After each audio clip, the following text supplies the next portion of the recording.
fais pas ta volonté, les problèmes de la vie, nous avons très mal géré notre volonté.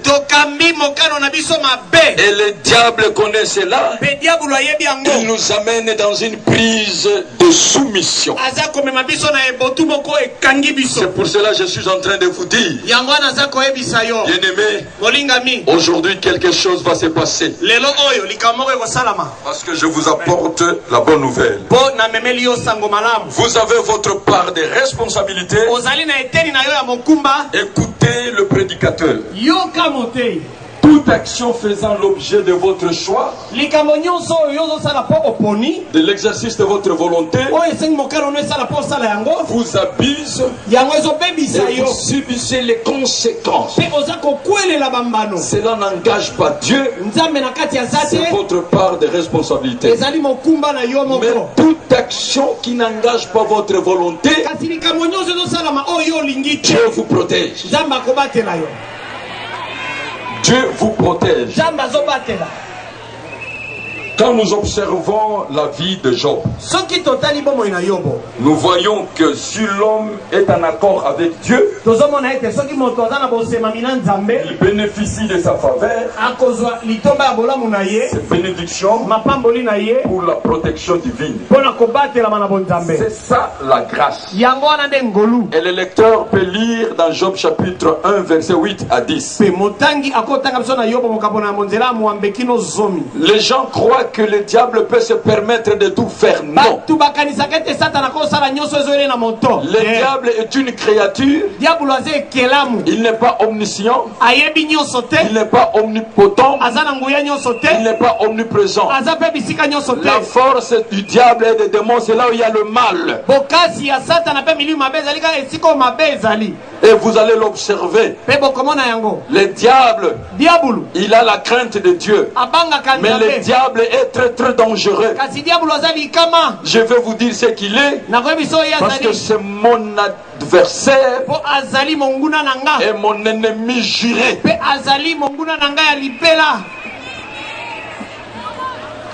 La première chose, le diable est très dangereux parce qu'il connaît que Dieu ne peut pas lui pardonner. Dieu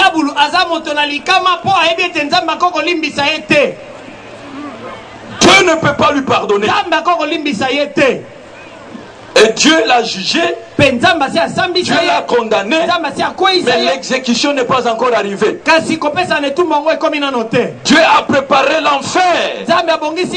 Écoutez-moi, peuple de Dieu, pas pour nous les êtres humains.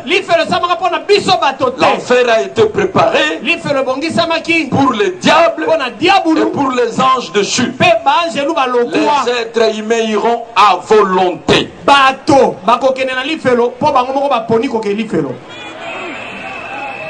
Le diable ne peut pas se permettre de tout faire. Je suis en train de te parler dans le plan de Dieu actuel. La grande préoccupation. Et si aujourd'hui ça tarde, la Bible dit à cause de l'église, à cause des élites qui sont sur la terre. Dieu n'aime pas la mort de méchants. Il veut que le méchant se répande de sa méchanceté, qu'il change de conduite et qu'il vive. Si Dieu use de patience, la Bible déclare, il veut que tout le monde, sans aucune exception, parvienne au salut. Aujourd'hui, je vous apporte la bonne nouvelle. Je veux tout simplement vous dire, celui qui est dans la haute protection divine, le diable ne peut pas le toucher sans la permission de Dieu. Si le diable vous touche, vous avez donné l'accès, ou Dieu l'a permis. Et si Dieu a permis, il veut manifester sa gloire. J'attends quelqu'un du gloire au Seigneur. Gloire au Seigneur. Écoutez ce que le lecteur de la Bible. Et je demande à Frère je suis là de s'apprêter. Parce que voir ce qu'il va faire maintenant. Que nous allons rendre gloire à ce grand Dieu. Job, lecteur de la Bible. Job chapitre 1 verset 8 à 10. L'Éternel dit à Satan, as-tu remarqué mon serviteur Job? Il n'y a personne comme lui sur la terre. C'est un homme intègre et droit, craignant Dieu et se détournant du mal. Et Satan répondit à l'Éternel, est-ce d'une manière désintéressée que Job craint Dieu? Ne l'as-tu pas protégé, lui, sa maison et tout ce qui est à lui? Tu as béni l'œuvre de ses mains, et ses troupeaux couvrent le pays. Continue. Mais étends ta main, touche à tout ce qui lui appartient, et je suis sûr qu'il te maudit en face. Dieu a donné la permission. Écoutez. L'Éternel dit à Satan, voici, tout ce qui lui appartient, je te le livre. Seulement, ne porte pas la main sur lui. Bon, maintenant je vais vous dire. Pourquoi le diable n'a pas porté la main sur lui? Parce qu'il n'a pas été autorisé. Parce qu'il n'a pas été autorisé. Je suis en train de dire quelqu'un qui souffre aujourd'hui, c'est la fin de votre souffrance. Parce que je vous apporte la bonne nouvelle du royaume. Je veux vous révéler un mystère. Et je vais m'arrêter par là. Est-ce que vous voulez bien écouter l'évangile?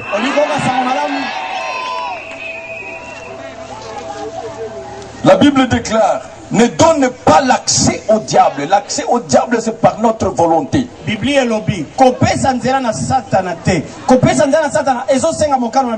Pour vous montrer que le diable est rusé, il a des grimaces, il n'est pas fort. Dieu nous dit, je vous donne l'autorité de marcher sur le serpent, sur le scorpion, sur toute la puissance de l'ennemi, et rien ne pourra vous nuire.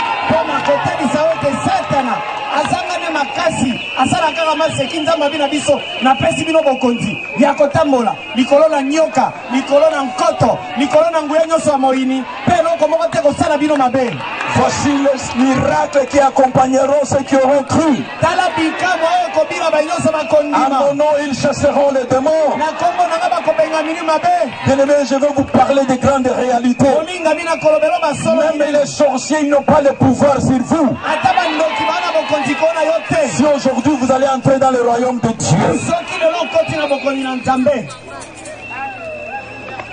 même pas les magiciens, même pas les augures, même pas les enchanteurs, l'enchantement ne peut pas toucher Jacob et Israël.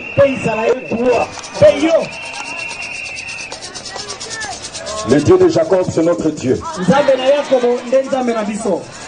Mais qu'est-ce qui se passe? Dieu est saint. Il est séparé du mal. Dieu est juste. Il doit juger et condamner tout mal. Dieu est bon.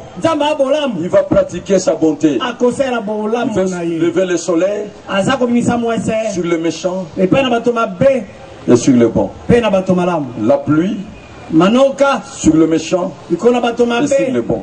Écoutez maintenant parce que j'arrive à la fin. Ésaïe chapitre 59 verset 1 à 2.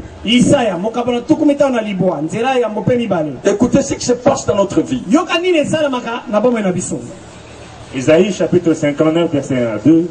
Non, la main de l'Éternel n'est pas trop courte pour vous sauver, ni son oreille trop dure pour entendre. Mais ce sont vos crimes qui mettent une séparation entre vous et votre Dieu.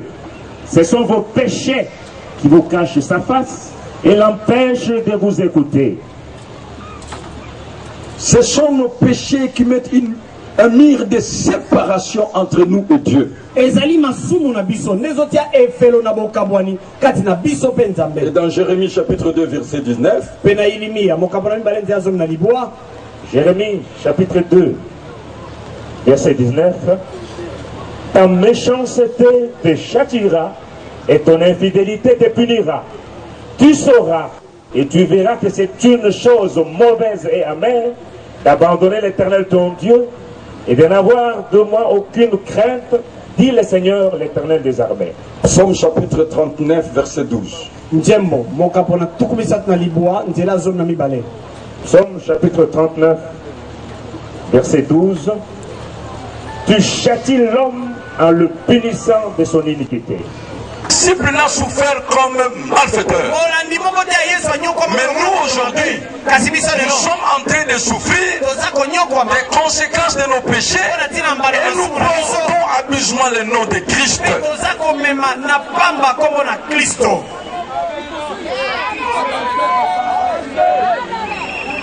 Est-ce que vous me suivez très bien?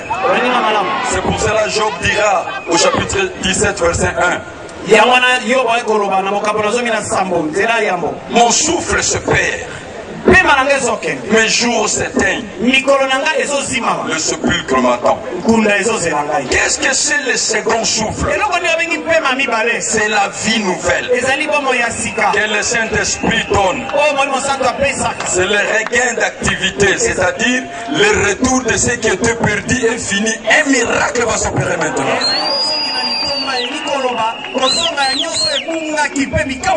Et c'est là dans Jean chapitre 10 verset 10. Le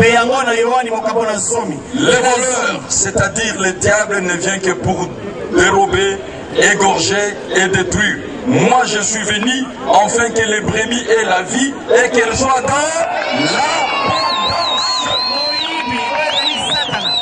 ne regardez pas votre oncle, votre tante, ne regardez même pas le gouvernement. N'appelle pas conjuration ce que ce peuple appelle conjuration. Quand Dieu a voulu délivrer Pierre de la prison, les gardes ne savaient pas.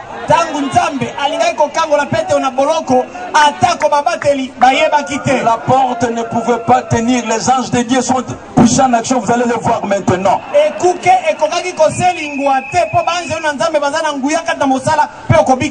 la voie par excellence c'est quoi? C'est la repentance sincère. Vous devez vous repentir et porter le fruit digne de la repentance. Proverbe chapitre 28 verset 13, je vais lire. Celui qui cache ses transgressions ne prospère point, mais celui qui les avoue et les délaisse obtient miséricorde. Et dans Colossiens chapitre 2 verset 13, il est dit ceci: vous qui étiez morts par vos offenses,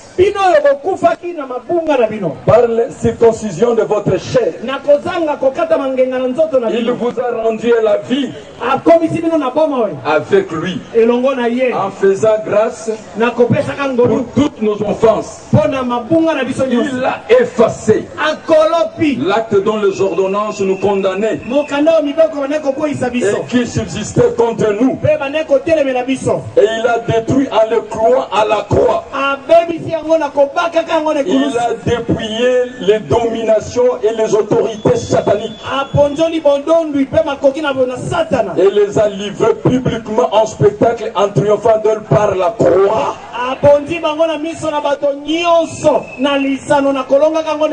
Et Colossiens chapitre 1 verset 12 à 13 nous dit: rendez grâce au Père qui vous a rendu capable d'avoir part à l'héritage des saints dans la lumière, qui nous a délivrés de la puissance des ténèbres et nous a transportés dans le royaume du Fils de son amour. Et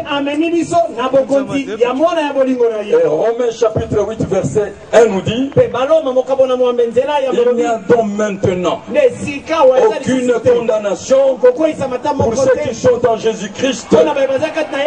Voici la vision des seconds souffles. J'aimerais vous dire une vérité. À tous ceux qui l'ont reçu, il leur a donné le pouvoir de devenir enfants de Dieu. Ils sont nés non de la volonté de la chair, ni de sang, mais engendrés par la parole de Dieu. Maintenant, je vais vous poser une question. Toi que Dieu t'a délivré, il t'a transporté, il a fait le transfert. Tu es allé dans le royaume de lumière. D'où viendra les liens? D'où viendra les chaînes?